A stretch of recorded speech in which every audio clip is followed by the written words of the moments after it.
Alors bonjour à toutes et à tous, bienvenue sur dailyfx.fr, bienvenue au morning meeting de 11h, Vincent Gann pour vous retrouver ce matin.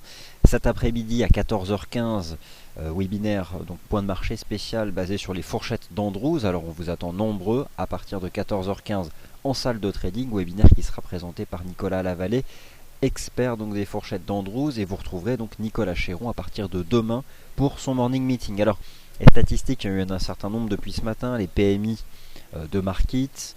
Je vous laisse regarder le calendrier économique. Nous, on va se diriger directement vers les mouvements de marché puisque ça bouge sur les indices boursiers, ça bouge sur le marché d'échange avec l'euro-dollar qui tente de rejoindre 1,29 $, mais nous verrons qu'il reste dans une compression. Les paires en yens qui consolident forcément, le yen rebondit légèrement depuis ses plus bas annuels, dollar US commence à respirer. Nous nous intéresserons au CHF yen, au GBP yen, à l'euro yen, à l'USD yen. Et notamment, je trouve déjà une mèche basse peut-être intéressante sur le GBP yen. Nous n'oublierons pas le dollar australien qui est donc un couteau qui tombe. Et puis finalement, de nombreuses classes d'actifs avec par exemple cette stratégie d'achat qui est un succès sur le Bund. Vous aviez une alerte dès la semaine dernière, une stratégie de trading par Adrian. Donc voilà, il y a quelque chose d'assez cohérent qui se met en place. On comprend à peu près les arbitrages à court terme puisque des flux de capitaux quittent les marchés actions, au contraire reviennent sur les obligations d'État. Et puis donc sur le Forex, enfin peut-être une respiration du dollar US et tentative de rebond. Je trouve que l'euro se tient bien et je vous reparlerai notamment de l'euro AUD, l'euro-CAD. Je vous ai proposé hier un achat en temps réel de l'euro-CAD, il a gagné 70 pips, il a rejoint 1,42. Nous ferons donc le point désormais sur cette paire de devises, sachant que un certain nombre de dollars, notamment australiens, on le savait, mais peut-être depuis hier canadiens, sont sous pression. L'avertissement légal, il est sous vos yeux depuis 1 minute. Vous avez donc eu le temps d'en prendre connaissance et j'espère donc ne pas parler dans le vide. Et a priori non, puisque vous avez laissé un certain nombre de commentaires. Le site internet est déjà assez riche en analyse de marché.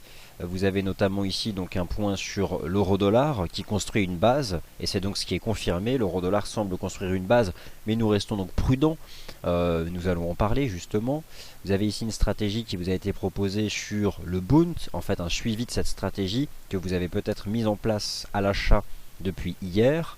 Vous avez un point donc global sur les indices boursiers, vous avez une alerte sur l'USD yen et enfin un article qui tente d'expliquer ou de mettre en avant les vraies raisons de la baisse du dollar australien depuis le début du mois de septembre.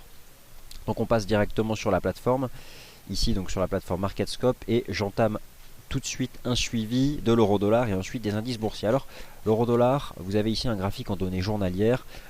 Forcément, je pense que vous avez tous vu depuis quelques séances ce début de contradiction prix-momentum. Nous travaillons beaucoup comme ça chez DailyFX, à savoir l'action des prix. Donc la tendance de l'action des prix, c'est sa tendance brute, on va dire. Et puis on travaille la dérivée de la tendance, donc à travers des indicateurs de momentum, pour juger de l'état de santé d'une dynamique. La dynamique de l'euro-dollar, elle reste baissière. Cependant, cette dynamique baissière s'essouffle.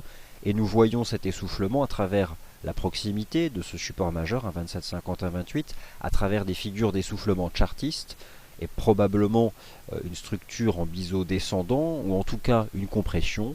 Et enfin, donc, un momentum, représenté ici par l'indicateur technique RSI, qui prend une pente ascendante et qui semble cette fois être en mesure de rejoindre la neutralité. Ça fait longtemps que nous n'avons pas vu un RSI à 50 sur la paire euro-dollar, mais nous n'y sommes pas encore pour le moment.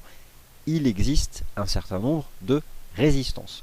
En tout cas, voilà le cadre de fond ici pour la paire euro-dollar. Alors pourquoi la situation reste encore incertaine à court terme et pourquoi il faut pour l'instant privilégier la tendance, ou en tout cas si vous faites de la contre-tendance sur l'euro-dollar, il faut je pense assez vite prendre des bénéfices. Voici donc le cadrage que je vous propose. Alors voici l'état des lieux de l'euro-dollar en données 4 heures et voilà donc cette compression que décide le marché, qui est donc l'illustration de cette ébauche d'un momentum ascendant. En données 4 heures, on a donc, ça ressemble un peu à un biseau descendant sur le plan chartiste. Ce qui est certain, c'est que aujourd'hui, à très court terme, eh bien le marché franchit un 28,60, mais un 28,60 c'est une petite résistance, c'est un petit niveau, un niveau intermédiaire. Le franchissement des 1,2860, qui est donc avéré, permet de viser la partie haute ici de cette structure. En clair, le marché peut rejoindre 1,29, 1,29,05. Et c'est ce que je pense, et je vous ai proposé via Twitter ou le forum ce point de vue ce matin. Alors rejoindre 1,29$ n'est en aucun cas le signal d'un retournement de tendance, et j'imagine d'ailleurs que des vendeurs peuvent se présenter à 1,29$. En tout cas, si vous êtes détenteur d'une position longue, c'est un objectif de cours, il va falloir ensuite franchir 1,29$ pour donner un signal d'achat en direction d'un 1,2970. Si vous souhaitez continuer de privilégier la tendance de fond, 1,29, 1,2905 représente à nouveau la première résistance digne de ce nom. Voilà donc pour le cadrage de la paire euro-dollar. Maintenant on va repasser sur l'horizon de temps journalier. Je commence par le FX et puis ensuite on fera un tour d'horizon général des indices boursiers et revenir notamment sur les signaux d'alerte qui avaient été donnés dès hier,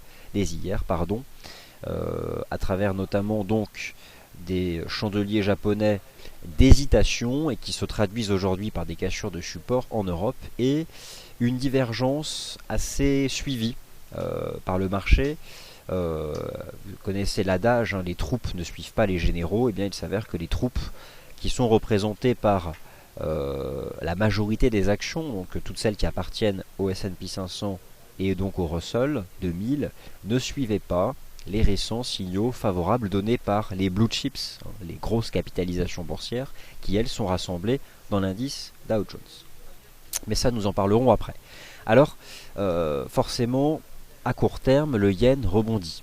Le yen rebondit et rebondit donc depuis un niveau de support. Mais attention, je pense toujours que le yen est davantage influencé par la politique monétaire de la Banque centrale du Japon que l'aversion au risque. En tout cas, c'est une semaine où vous devez laisser les paires en yen respirer et nous nous y intéresserons à nouveau. La plus sympathique d'entre elles reste la paire, je trouve, GBP Yen. Alors sur la paire GBP Yen, on observe déjà aujourd'hui, lorsqu'on appose l'indicateur technique Ishimoku, un début de mèche basse sur la Tenkan journalière. Donc on voit finalement qu'assez rapidement, des investisseurs à l'achat se présentent. En ce qui me concerne, j'ai hier évoqué qu'il y avait deux possibilités. D'une part, un niveau de support qui se trouve ici donc à 176,45, qui est donc renforcé par la Tenkan, et puis surtout le niveau de support de moyen terme qui se trouve à 175,40. Je cherche toujours et je privilégie toujours des stratégies d'achat tant que ce marché se maintient au-dessus donc des 175,36. Et vous avez probablement ici, avec la Tenkan en données journalières, eh bien, une réaction qui est déjà assez favorable. Maintenant, qu'en est-il du CHF Yen et de l'Euro Yen? Et puis nous parlerons bien sûr de toutes les autres paires de devises. Le CHF Yen, eh bien, nous avons parfaitement réagi sur cette zone hier dont je vous parlais. J'ai d'ailleurs laissé cet encadré rectangulaire vert, délimitant une zone support attractive, se situant entre 115 et 115,30. Eh bien, le marché a fait 115,30. 115,30 pile poil, et voilà déjà un rebond d'une trentaine de pips. Les paires en yen étant relativement très fortes depuis quelques semaines, il faut s'intéresser à des indicateurs de tendance qui collent au plus près de l'action des prix. C'est pour cela que je recommande l'utilisation des moyennes mobiles exponentielles sur l'horizon de temps journalier. Alors on va s'intéresser à la moyenne mobile exponentielle à 10 jours et à la moyenne mobile exponentielle à 20 jours.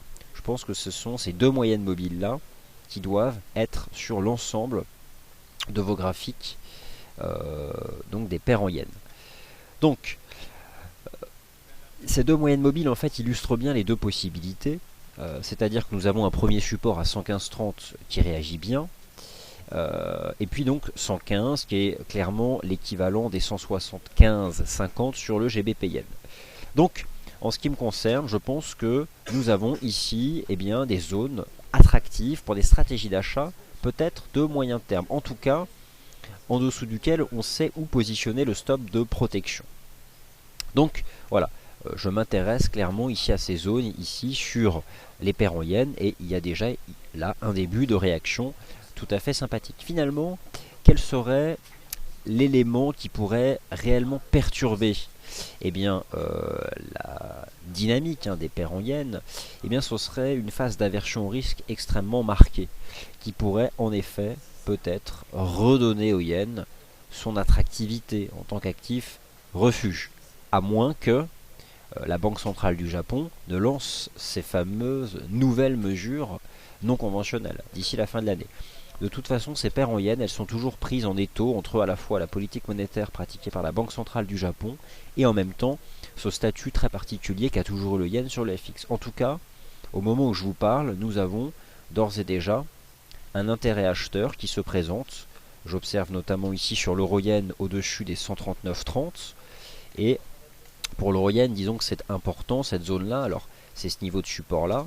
Et puis surtout, c'est cette ancienne oblique de tendance baissière. Il faut absolument que le marché la défende. Car une réintégration mettrait en risque les signaux d'achat donnés récemment. Mais en tout cas, aujourd'hui, elles réagissent plutôt bien. Alors, pourquoi peut-être faut-il rester faiblement exposé, je dirais, en termes de levier aux paires en yens? C'est que nous avons un certain nombre de signaux négatifs sur les marchés boursiers qui peuvent justement réactiver cet aspect refuge du yen japonais. Donc vous pouvez vous intéresser au niveau de support sur ces paires en yens, et puis là je pense que le marché, notamment ici sur le CHF yen ou le GBP yen, le montre, mais en tout cas soyons tout de même méfiants. Qu'en est-il de l'USD yen? Alors l'USD yen, vous avez sur le site donc dans la colonne de gauche une alerte de marché qui vous explique pourquoi est-ce que ce marché respire. Il y a un certain nombre de raisons.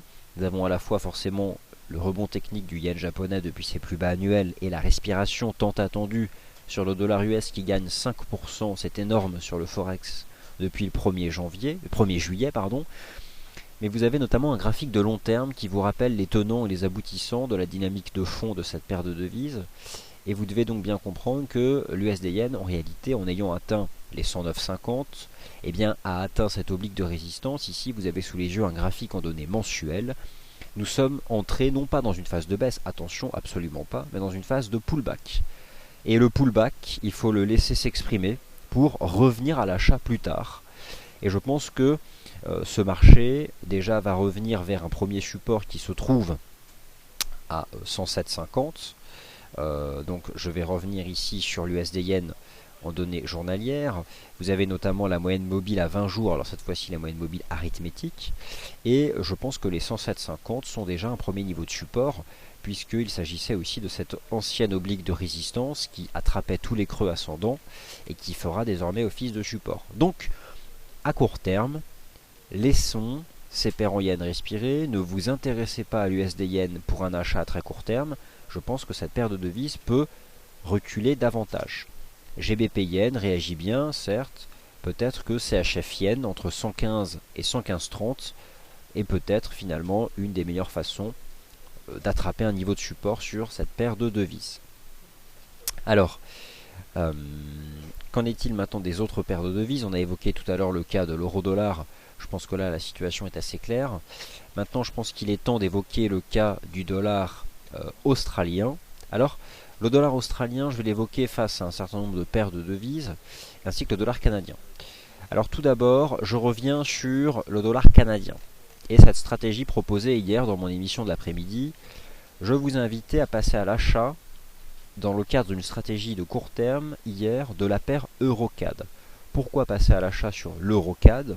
Eh bien, il s'agissait tout simplement de l'observation d'un dollar canadien qui reculait depuis un haut de canal haussier, selon les enseignements techniques du Loonie Index.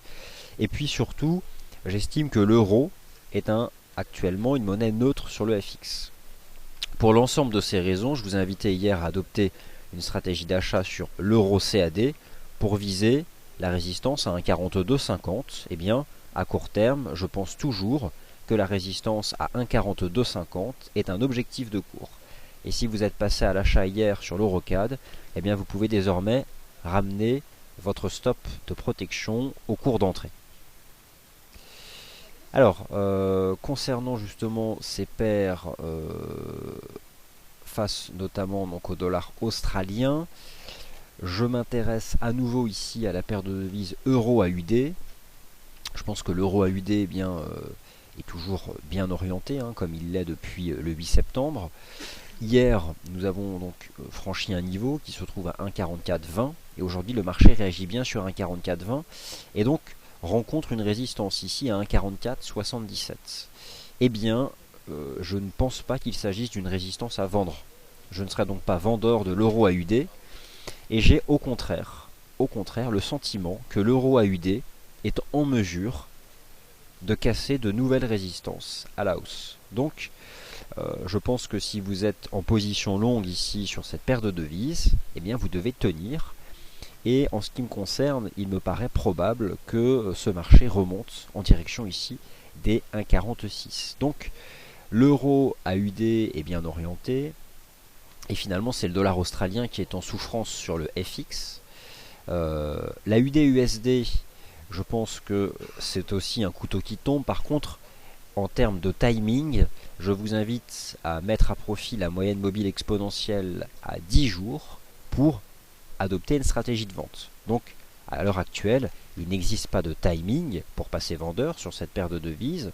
Cependant, un test de EMA 10 vous donnera ce timing et à moyen long terme, il me semble tout à fait possible que l'AUD USD se replie en direction d'une part ici de ses plus bas annuels, mais voire même les casse. Il est tout à fait possible d'avoir une cassure des plus bas annuels sur la UD-USD et de revenir en direction des 0,84 d'ici la fin d'année. Donc, il est difficile de comprendre comment en si peu de temps, en l'espace finalement d'une semaine, le dollar australien a complètement changé de statut sur le marché d'échange. Le dollar australien était plutôt une monnaie bien orientée depuis le début de l'année. Le dollar australien était une monnaie qui a été d'ailleurs haussière jusqu'au début du mois de septembre et qui depuis a enchaîné de manière très brutale les signaux techniques de vente. Ce que vous avez sous les yeux est la traduction de la tendance générale du dollar australien sur le marché d'échange. Il s'agit de l'OSI Index. Alors, de quoi se compose cet indice? Vous avez un article sur le site qui l'explique. Il s'agit donc d'une moyenne arithmétique, moyenne simple, de l'euro AUD, de l'AUD yen, du GBP AUD et de l'AUD USD. Maintenant, je vais m'intéresser aux étapes vendeurs, aux signaux techniques successifs de cet indice. Le premier article qui a été publié sur le site est en date du 8 septembre, vous invitant à vous intéresser d'une résistance majeure ici, sur cet indice de vis. Et depuis, il s'agit que d'une succession de signaux de vente. Alors forcément, il était difficile d'anticiper cela. Je vous invite à appliquer sur cet indice de vis l'indicateur technique Ishimoku et à constater que la dernière fois que cet indice a cassé par le bas le nuage en Ishimoku, il s'agissait d'un signal de vente. Alors oui, le dollar australien est survendu. Oui, ça peut peut-être faire un rebond technique, notamment face à la UD-USD. Cependant, je ne suis pas acheteur du dollar australien. Je ne recommande pas d'achat. C'est-à-dire que j'estime qu'il faut vendre sous résistance l'AUD-USD et tenir les achats, notamment sur l'euro-AUD. Je perçois des pré-signaux très favorables à l'avenir de l'euro-AUD sur le FX. Alors, donc voilà en tout cas actuellement dans quelle situation technique se trouve ce dollar australien qui est donc fortement pénalisé. Alors, quelles sont ces raisons? Elles sont nombreuses. Vous avez tout d'abord le changement de ton du gouverneur Stevens de la Banque centrale d'Australie, donc Banque royale d'Australie. Pour ce gouverneur et pour cette institution monétaire, le thème du taux de change est un thème central. Vous avez bien sûr une économie australienne qui est très liée à l'économie chinoise, qui a publié des indicateurs d'activité industrielle qui ont été plutôt décevants tout au long de l'été. Quelle est la traduction immédiate de ces indicateurs d'activité décevants? Si vous suivez un peu l'activisme monétaire des banques centrales, eh bien sachez que la Banque centrale de Chine, la BPOC, lance depuis 2 semaines un certain nombre de mesures à la fois non conventionnelles, qui portent donc sur des enveloppes d'argent mises à disposition des banques, mais aussi des mesures tout à fait conventionnelles, tout simplement les taux d'intérêt. Et récemment, eh bien, la Banque centrale a revu à la baisse le coût du refinancement à 14 jours de 20 points de base. Et puis vous aviez enfin un autre indice qui était intéressant, c'était, et on vous en a parlé dès la semaine dernière, lorsqu'on a fait le point technique Chartis Michimoku, ce sont les signaux de vente qui ont été donnés dès le mois de septembre, dès le début du mois de septembre, sur l'indice AUS 200. Donc cet indice représentatif de la bourse d'Australie, donc des actions australiennes, eh bien il s'avère que la US 200 est sortie par le bas d'un biseau ascendant en données hebdomadaires, donc une figure d'essoufflement de moyen long terme. Et donc on a quand même un ensemble cohérent qui montre que eh bien, il est beaucoup trop tôt pour revenir à l'achat sur le dollar australien. Alors, qu'en est-il des indices boursiers et quel est tout ce tapage qui est fait sur cette divergence Dow Jones S&P 500? Il y a plusieurs façons de la voir. Certains mettent en avant le ratio Dow Jones S&P 500. Moi, je vais tout simplement superposer ici l'US 30 et le SPX 500, qui sont donc les CFD FXECM, pour constater en effet qu'un adage, une observation s'est en effet produite. Qu'est-ce qui s'est passé? Vous connaissez par contre l'adage les troupes ne suivent pas les généraux. Il s'agissait tout simplement de quoi? Revenons en arrière, le 18 septembre 2014. Le 18 septembre 2014, c'était jeudi dernier, le Dow Jones donne un signal d'achat. Il casse à la hausse la résistance à 17 150 points. C'est à ce moment-là qu'on est en droit d'attendre un signal similaire sur le SP500, les indices Nasdaq ou encore un indice beaucoup plus large qui est le Russell 2000. Et il était, en effet, évident que pour l'instant, le Dow Jones était un peu seul au monde. C'était un signal simplement d'alerte. Simplement un signal d'alerte. Alors forcément, là, ça se confirme, puisque le SP500 semble, en tout cas, la clôture de ce soir sera importante, casser à la hausse la ligne de tendance haussière à la baisse en place depuis le 8 août. Par contre, l'indice Dow Jones, lui, ne donne pas encore de signal de vente, c'est-à-dire qu'il est tout à fait possible que ce support tienne. Cependant, en l'état actuel de la situation des indices boursiers, eh bien, je ne vous invite pas à acheter les niveaux de support, et clairement pas. Je pense qu'au contraire, le SP500 est en risque et pourrait se replier en direction de ce support à 1973 points, ce qui mécaniquement ramènerait l'indice Dow Jones au contact de cette ligne de tendance haussière, qui, si elle était cassée, renverrait le marché en direction ici de ce support à 16 920 points. Maintenant, les marchés actions en Europe. Que s'est-il passé en Europe? Eh bien, l'étoile filante a tout simplement pris le dessus sur le marteau. C'est-à-dire que le CAC 40 était donc enfermé dans un range compris entre 4400 points et 4500 points. Il avait construit la semaine dernière un marteau. Donc un marteau, c'est un chandelier japonais haussier depuis un niveau de support. Et il a construit vendredi une étoile filante. Donc un chandelier baissier depuis un niveau de résistance.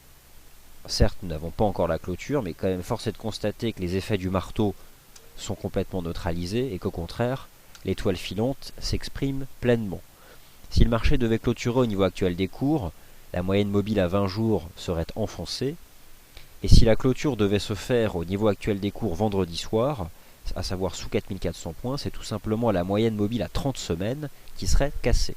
Ces moyennes mobiles à 30 semaines supportent tous les indices boursiers depuis à peu près la mi-septembre. Et clairement, si le marché devait recasser à la baisse sur l'Eurostoxx 50, le DAX ou le CAC 40, cette moyenne mobile à 30 semaines, eh bien il s'agirait d'un signal de reprise, de réplique de cette phase de baisse qui a eu lieu entre la mi-juin et le début du mois de septembre. Et le début du mois d'août, pardon. Donc, oui, les résistances majeures agissent.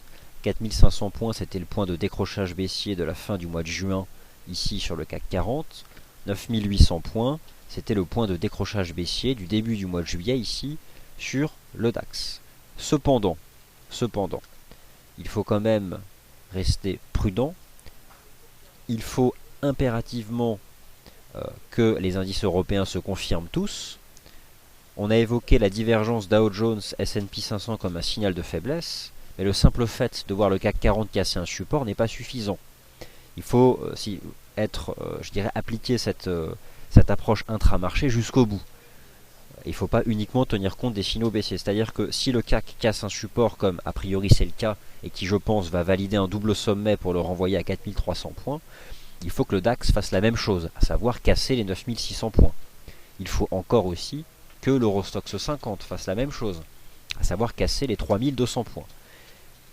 Et il est certain que pour l'instant ça en prend le chemin. Nous avons peut-être aussi une divergence baissière potentielle en données journalières à étudier ici sur l'indice allemand DAX 30. Donc naturellement que les signaux d'alerte se multiplient et la cassure conjointe des 4004, 9006 et 3200 points serait un signal de vente validant des figures d'inversion de tendance en double sommet sur les indices européens. Les indices du sud de l'Europe sont aussi sous pression. C'est vrai que je les évoque assez peu car on ne peut pas tout suivre. Cependant, à l'heure actuelle, eh bien, le MIB serait donc en train de casser un niveau de support ici, à savoir les points bas de cette séance du 16 septembre. Et nous avons par contre quelque chose de très très massif, un rejet baissier assez fort sur le FTSE 600. Le FTSE 600 qui donc lui casse un support ici à 6745 points. Et de toute façon, cet indice a toujours été une de nos stratégies de vente de long terme, puisque je vous rappelle que si on compresse ici l'historique de cours, eh bien cet intervalle entre 6890 et 6950, c'est tout simplement une résistance vieille de 14 années. Et ce sont les sommets historiques du FTSE 600. Alors je me souviens de quelque chose que nous avait indiqué Karen Pellwall la semaine dernière, m'expliquant qu'aux États-Unis, a priori, l'indice AUS 200 serait surveillé comme étant précurseur en moyenne de 2 à 3 semaines sur l'indice S&P 500. S'agit-il de la vérité? En tout cas, il s'avère que pour l'instant, l'AUS 200 a décroché à partir de la fin du mois d'août. Pour l'instant, ce n'est pas encore le cas à moyen terme sur les indices actions américains. Ce qui me fera vraiment m'inquiéter sur le devenir des marchés actions américains, c'est lorsque ces marchés auront cassé la moyenne mobile à 30 semaines. Pour l'instant, la moyenne mobile à 30 semaines fait office de support. Ça a été le cas en juin 2013, ça a été le cas en octobre 2013, ça a été le cas en février 2014, ça a été le cas en avril 2014, ça a été le cas en août 2014. À court terme, je pense qu'en effet, nous pouvons à nouveau revenir tester la moyenne mobile à 30 semaines, donc elle passe 50 points plus bas, mais rien ne garantit que l'intérêt acheteur ne se présentera pas à nouveau. En tout cas, pour nous concentrer sur l'action des prix à court terme et cette semaine, eh bien je m'attends à davantage de baisse ici sur l'ensemble de ces marchés actions. Et enfin, donc ces fameuses moyennes mobiles à 30 semaines dont je parlais, eh bien, alors ne tenez pas compte de ces chandeliers là car la clôture hebdomadaire ce n'est pas tout de suite, hein, c'est vendredi, mais imaginons que nous sommes vendredi là tout de suite maintenant et que nous avons une clôture. Eh bien, il serait difficile pour moi de m'exprimer puisque si le marché devait faire une clôture hebdomadaire maintenant, certes, le CAC 40 casse à nouveau cette moyenne mobile à 30 semaines qui d'ailleurs est plate. C'est pour ça que je pense que le marché est neutre à moyen terme. La MM 30 semaines est plate. Elle n'a plus de pente haussière. Et ce depuis finalement début de l'été. Par contre, le DAX, lui, ne l'a toujours pas cassé. Donc, à court terme, je pense qu'il ne faut pas acheter. À moyen terme, le signal sera donné vendredi en clôture. Donc, je repasse sur les chandeliers journaliers. En ce qui concerne le Bund, vous avez une stratégie qui est proposée sur le site. Je vais continuer un peu sur les paires en livres sterling. Et ensuite, je répondrai à vos questions.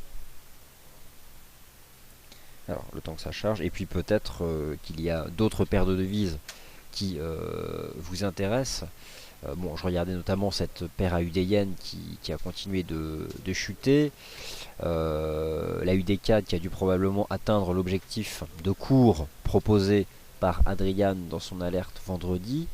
Qu'en est-il du GBP AUD? Eh bien, vous voyez que le GBP AUD reste très bien orienté. Hier, il a cassé donc une résistance à 1,8370. Pour l'instant, il fait un petit flat au-dessus.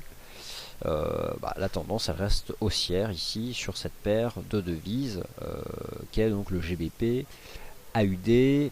Je jette malgré tout, alors c'est laquelle je voulais regarder, et même regardez ici ce GBP CHF, je trouve qu'il résiste toujours très bien et je m'intéresse toujours à ce support des 1,5285, 1,53 pour mettre en place des stratégies de fond à l'achat sur le GBP CHF, je crois fermement que la livre sterling reste une monnaie sur laquelle il faut être long only. Vous connaissez cette expression long only? C'est généralement une expression qu'on utilise lorsqu'on s'intéresse à la gestion action, au marché des actions, tout simplement parce que juridiquement les portefeuilles d'actions doivent être composés en grande partie de positions acheteuses. Ce n'est pas le cas en ce qui concerne la réglementation sur le Forex, mais cependant, je vous invite à n'avoir que des achats sur la livre sterling. Vous avez le GBP AUD, vous avez le GBP Yen, un certain nombre de paires de devises intéressantes, le GBP CAD, et enfin le GBP USD. Le GBP USD pourrait aujourd'hui donner un signal d'achat. La clôture n'est pas là, mais ce que j'observe par rapport à ce que j'ai proposé hier, c'est que le support à 1,6280 tient toujours, et qu'aujourd'hui le GBP USD est en train de s'attaquer à la moyenne mobile à 20 jours. Si jamais aujourd'hui le GBP USD casse à la hausse la moyenne mobile à 20 jours sur la base d'un cours de clôture D1, donc daily, ici sur vos graphiques, il s'agira d'un signal d'achat pour viser une hausse en direction des 1,6534. Donc, la livre sterling reste une monnaie sur laquelle vous devez privilégier et être parfaitement exclusif en fait, et vous concentrer uniquement sur des stratégies d'achat. Et j'aime bien le GBP CHF, encore le GBP AUD, etc. Alors, je vais maintenant passer sur des graphiques intraday pour répondre à vos questions.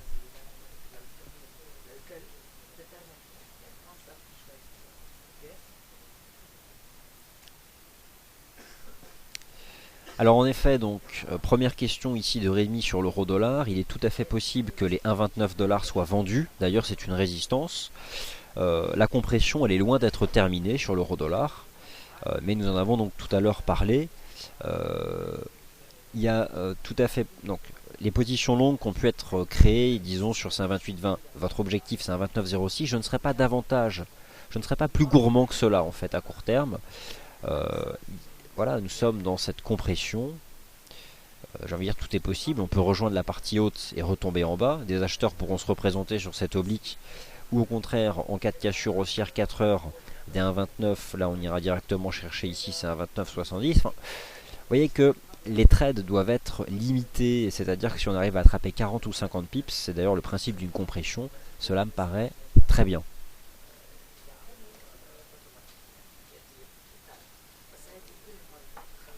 Qu'en est-il de l'AUD Yen? Eh bien, l'AUD Yen baisse.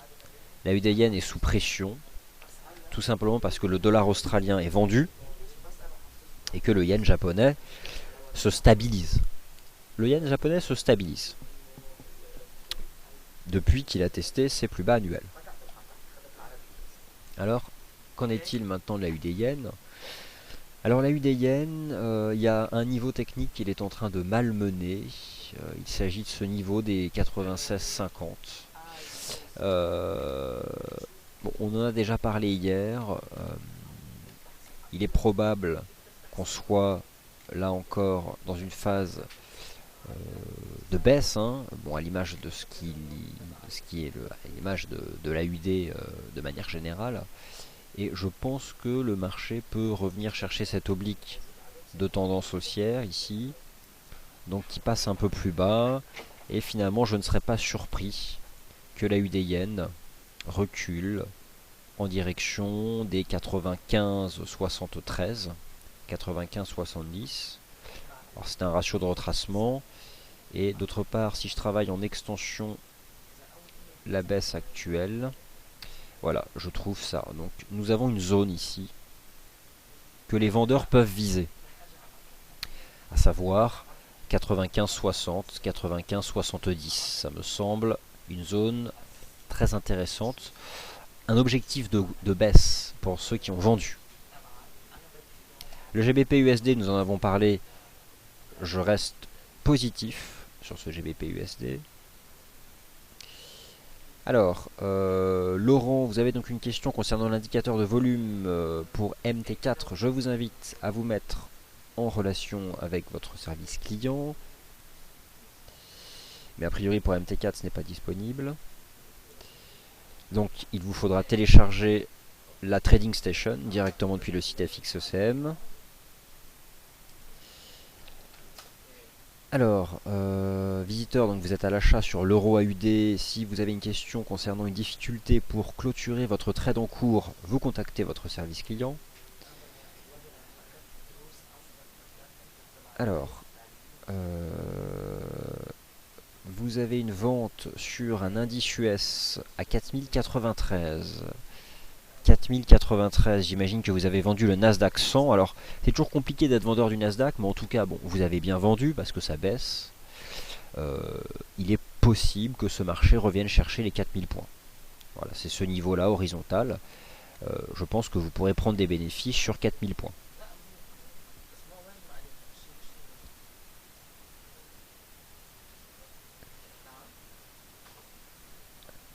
Donc Sam, c'est bien noté pour cette faute grammaticale que je commets régulièrement. J'en prends note et je ferai attention.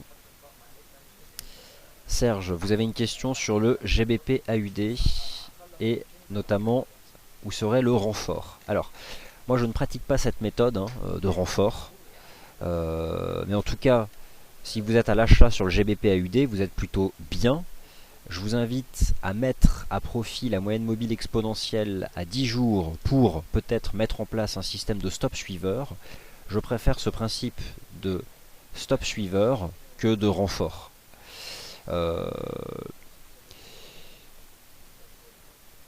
Vous avez aussi la possibilité d'utiliser ici une ligne de tendance haussière sur le GBP AUD, donc à forte pente. Donc voilà, pour l'instant on est dans un trend haussier qui est conséquent. Et disons que premier support, je dirais, passe là sur ces 1,8325. Tant qu'on tient cette oblique, eh bien, je pense qu'on peut tenir ces positions longues. Je ne sais pas à quel niveau de cours vous êtes entré, mais je pense que désormais les positions longues peuvent être protégées par un stop qui se situerait sous les 1,8190. 1,8190. Voilà, ce serait finalement la fin de ce trend d'ici positif.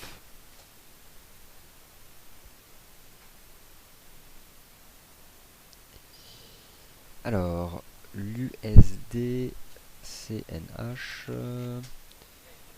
Donc, vous avez une position sur l'USD CNH. Alors, l'USD CNH, ce qui est certain, c'est qu'il ne fait pas grand-chose à court terme.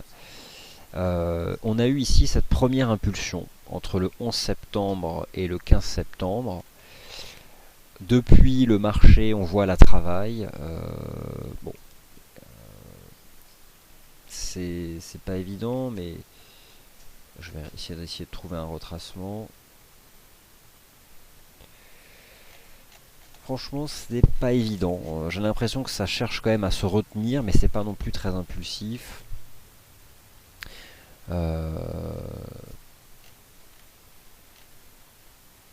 Je n'ai pas réellement d'opinion à très court terme. Je suis un peu en difficulté là pour vous livrer un point de vue sur cette paire de devises. Bon, elle semble former un support là sur 6,1385. On travaille un peu de part et d'autre cette moyenne mobile à 20 jours. On s'est un peu neutralisé à court terme. On est toujours en train de consolider, donc dans le bon sens du terme, cette phase de hausse entre le 11 et le 15 septembre. Bon, c'est pas évident.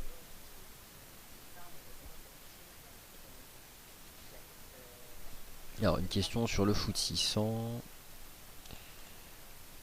Pensez-vous que le marché peut rejoindre les 6600 points? Eh bien, oui, bah, écoutez, là on est en train de corriger, donc je pense que oui, c'est tout à fait dans l'ordre du possible. Je n'ai pas un graphique suffisamment travaillé, mais il me semble tout à fait probable même que ce marché rejoigne ici les 6575. Donc oui, tout à fait. Tout à fait.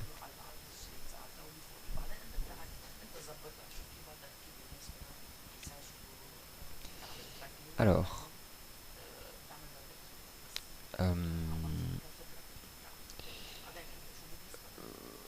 peut-il rejoindre 1,8250? Eh bien, oui, ce serait tout simplement revenir au contact de cet oblique de soutien.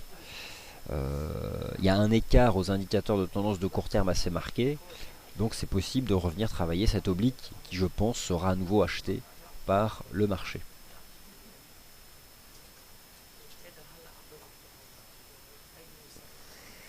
GBP USD, n'y a-t-il pas un biseau pour que ça baisse? Je ne vois pas de biseau sur le GBP USD et je ne vous invite pas à shorter cette paire de devises.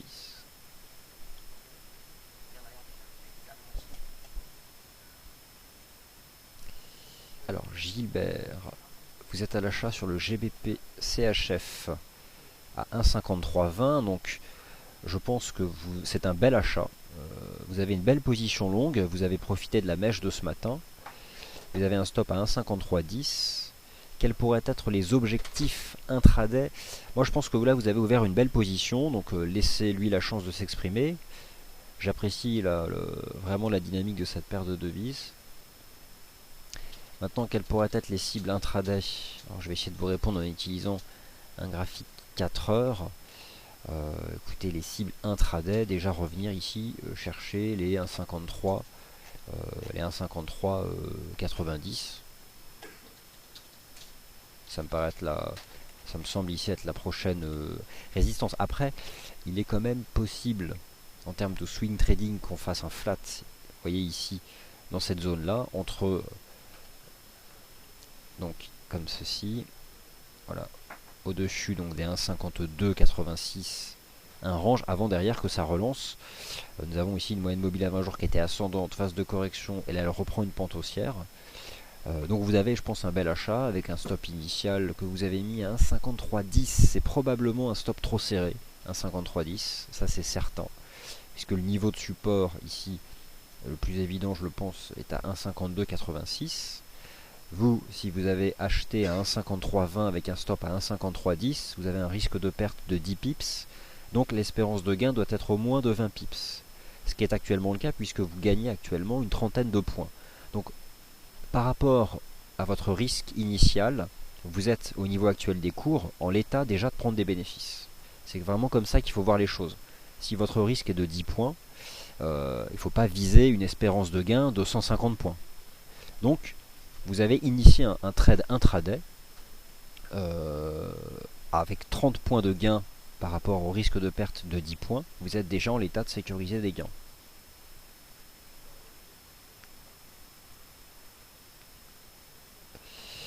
Alors, bonjour, pourquoi ne pas jouer le pullback? Alors, sur le GBP USD, donc ça c'est un graphique en données horaires.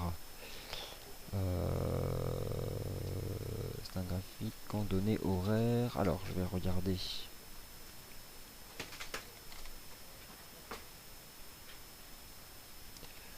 Pourquoi ne pas jouer le pullback?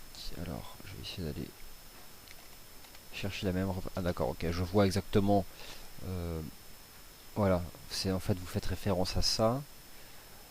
Donc, si vous évoquez un pullback, ce serait pour le marché d'aller revenir chercher un 63-70. Bon, ça reste dans l'ordre des... C'est tout à fait possible. Moi, je surveillerais davantage, en fait, ce niveau des 1,6390. D'ailleurs, le GBP USD est actuellement en train de tester 1,6390. C'est une résistance intraday. Cependant, je ne serai pas vendeur. Donc, je préfère, comme évoqué hier, toujours considérer que tant qu'on tient cette oblique, eh bien, il faut privilégier les achats sur la livre sterling. Alors pourquoi est-ce que j'évoque le GBP CHF et jamais l'euro GBP? Et je peux évoquer l'euro GBP puisque c'est la même chose en sens inverse. L'euro GBP a récemment cassé un niveau de support à 0,7875. En fait, un niveau de support voilà, entre 0,7875 et 0,7880. On voit que ce niveau fait toujours office de résistance. Il y a quand même une structure graphique qui est légèrement différente. Je privilégie le GBP CHF parce que je trouve que c'est la façon la plus directe de se positionner sur l'indice de devise qu'est le pound index. Cependant, voilà, en effet, l'euro GBP, il est toujours sous pression. Il est sous cette oblique là. Il a cassé un niveau horizontal.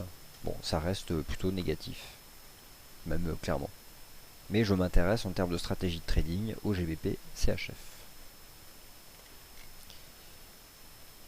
D'ailleurs, on retrouve exactement le même type d'oblique. Voilà.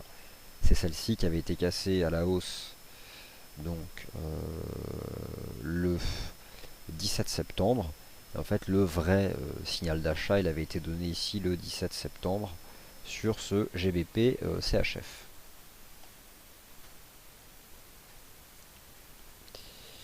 Alors, où puis-je avoir une explication claire de l'indicateur technique RSI? Donc, sur le forum, vous avez une section sur les indicateurs techniques avec notamment un post sur cet indicateur. Je vais donc vous donner le lien tout de suite. Donc vous avez ici la sélection des indicateurs techniques, à peu de choses près ceux qu'on utilise, pardon. Ici l'indicateur technique RSI. Donc voilà une fiche pour vous documenter sur cet indicateur. Le voici.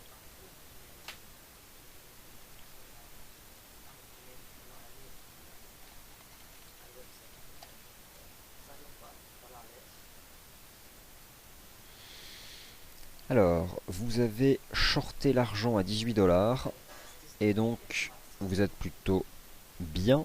Que faut-il espérer pour la suite des événements? Et vous avez un stop à 17,35. Est-ce une position dangereuse? Alors, tout dépend de ce que l'on appelle position dangereuse. À court terme, on a quand même un rebond technique qui s'esquisse. Hier, on a fait un marteau sur le silver. Quel est l'objectif théorique du marteau? J'attrape ici l'amplitude du marteau et je pense que l'argent peut rebondir en direction des 18,30. 18,30. Donc, vous avez un stop à 18,35. C'est peut-être un stop de protection qui ne laisserait pas suffisamment de chance au scénario désormais baissier de moyen terme, puisqu'on a fait une cassure baissière. Je vous rappelle que ma stratégie d'achat du support à cette fois-ci était invalidée. En données journalières, on avait peut-être aussi on a quand même une possibilité de reprise technique ici en direction de cette résistance. Donc vous avez bien vendu. Alors vous avez vendu. Je ne connais pas en fait votre cours d'entrée, mais ce que je vous dis en tout cas, c'est que nous sommes dans un rebond technique qui peut nous ramener ici en direction des 18,30. Et je vais d'ailleurs ajouter le water. Et ce qui sera, je pense, un bon timing à ce moment-là, peut-être pour une vente. Une vente swing, un marché qui reviendrait chercher ici ce niveau de résistance. J'ai plus de stratégie à vous proposer sur ce marché à court terme. Je me suis fait invalider, donc j'ai besoin un peu de recul pour vous reproposer des choses.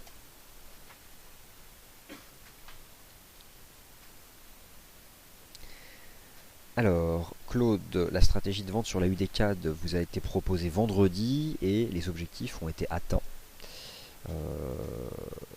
Et même assez largement atteints. Puisqu'on vous a proposé cette stratégie de vente donc sur le chandelier de vendredi, c'est-à-dire nous étions là. Le marché a perdu à peu près une centaine de pips depuis et l'orientation reste de toute façon baissière.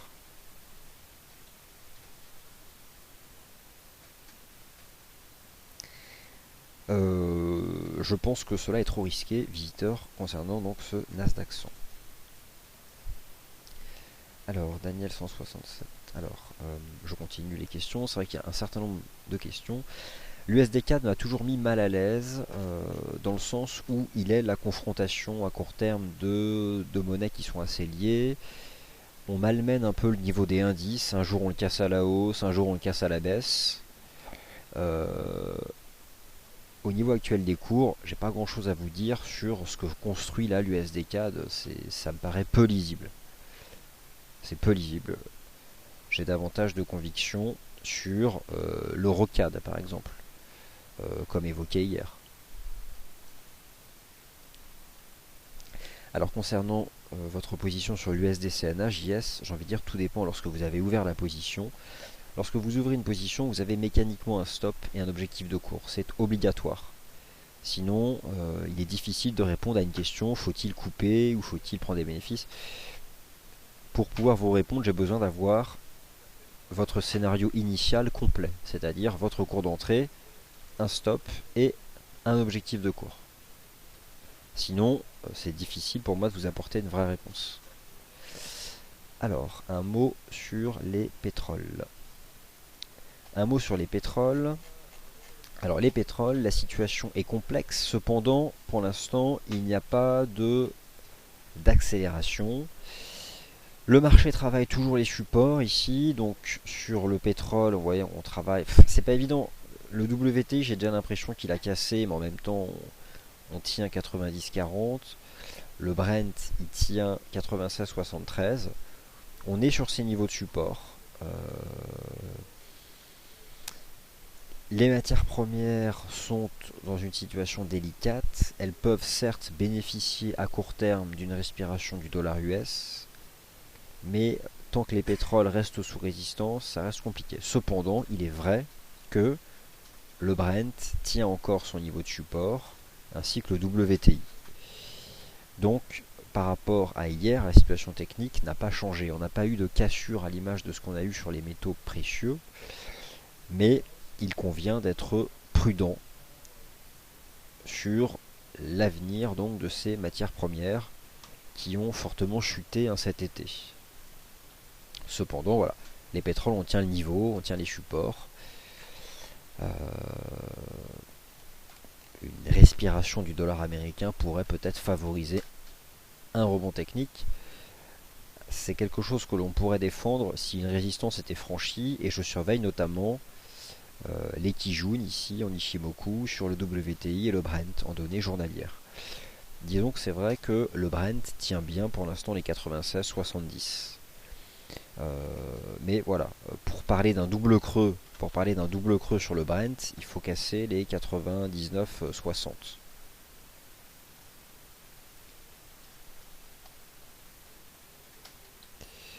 Alors GBP CHF, le GBP CHF, il est certes sous une résistance, c'est-à-dire à l'image du pound index, mais voilà, on est quand même sous ce niveau. En effet, un 54,32, un 54,50, c'est une grosse résistance, mais le principe est toujours d'acheter sur support. Donc, clairement, on ne peut pas acheter au contact des 1,5430, mais au contact des 1,53. Pour la suite des événements, eh bien, en effet, il faudra réaliser une cassure de cette résistance pour aller plus haut. Est-ce que c'est un scénario possible? Eh bien, écoutez, je reviens par exemple à ce qu'avait fait l'USD Yen, qui avait bien cassé ses sommets annuels début septembre. Donc, on peut parfaitement imaginer un jour que le GBP CHF casse ses sommets annuels.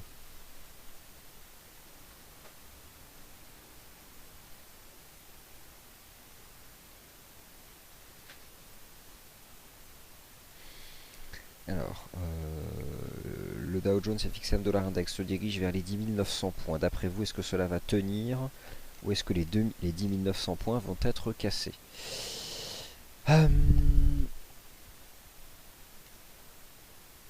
Je pense que le support à 10 900 points sur le Dow Jones FXM Dollar Index est menacé et qu'il pourrait en effet casser. Donc prudence. L'euro-dollar arrive déjà à 1,29, et bien dis donc, ça a été plus rapide que ce que je pensais. En effet. Mais on en a déjà bien parlé tout à l'heure, et je vous remonte ce graphique journalier, un certain nombre d'éléments qui seraient en faveur d'une peut-être cassure haussière des 1,29. Cependant, c'est aussi une résistance où peuvent se manifester des intérêts vendeurs.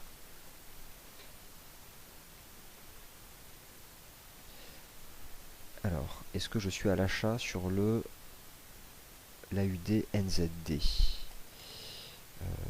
Alors, on va le regarder tout de suite. Je suis à ça sur l'AUD NZD. Alors, il y a un support qui tient. On réagit bien en effet sur 1,0910. De là à mettre en place une stratégie d'achat de moyen terme, je suis méfiant. Il est possible que ce marché revienne chercher la résistance ici à 1,10, 1,1050, donc un rebond technique, mais je reste méfiant désormais sur le dollar australien.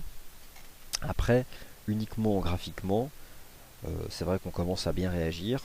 Les stratégies d'achat, elles sont clairement faciles à protéger puisque le stop il est sous les 1,0910 pour un scénario de rebond technique en direction donc de 1,10 voire 1,1040. Après, voilà, c'est probablement cette oblique que le marché peut aller chercher dans le cadre d'un rebond technique. Donc en effet, c'est plutôt bien orienté ici sur le court terme.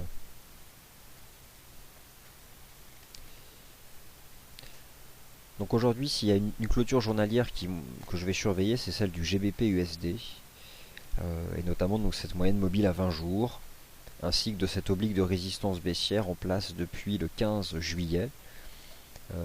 Si jamais on la casse à la hausse, c'est possible que nous ayons un signal d'achat pour revenir chercher les 1,65, 1,6530.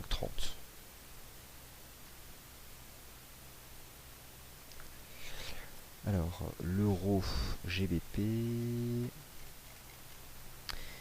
L'euro GBP, c'est comme le GBP CHF à l'envers. Hein, donc, je préfère chercher des achats sur le GBP CHF.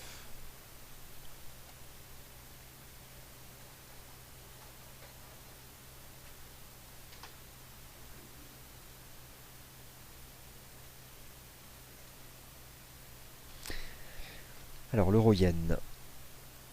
Bon, en tout cas, je vois qu'il y a beaucoup de paires de devises qui vous intéressent, donc c'est une bonne chose. Je trouve que le chandelier actuel là, de l'euro yen est sympathique. Bon, on en a parlé tout à l'heure.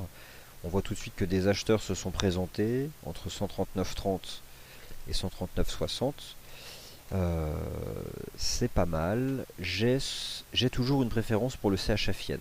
Elle me plaît davantage. Je préfère chercher des achats sur le CHF yen et le GBP yen. Et vous pouvez utiliser la Tenkan journalière. Je pense que sur ces deux paires de devises, alors la Tenkan, si vous utilisez l'indicateur Ishimoku, vous savez ce que c'est. Si vous ne l'utilisez pas, c'est cette ligne ici. Hein. Voilà, c'est celle qui est indiquée par donc, Tenkan Sen sur la plateforme FXM. Et voilà, chaque test de cette Tenkan, je pense qu'on peut les mettre à profit pour des stratégies d'achat sur le CHF yen et le GBP yen.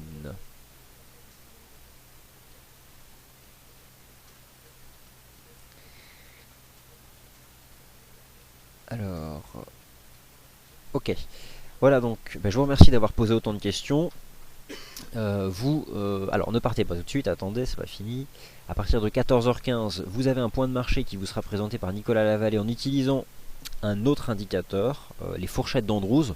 Donc je le suivrai comme vous, et j'ai hâte de connaître l'avis de cet indicateur technique sur les marchés boursiers.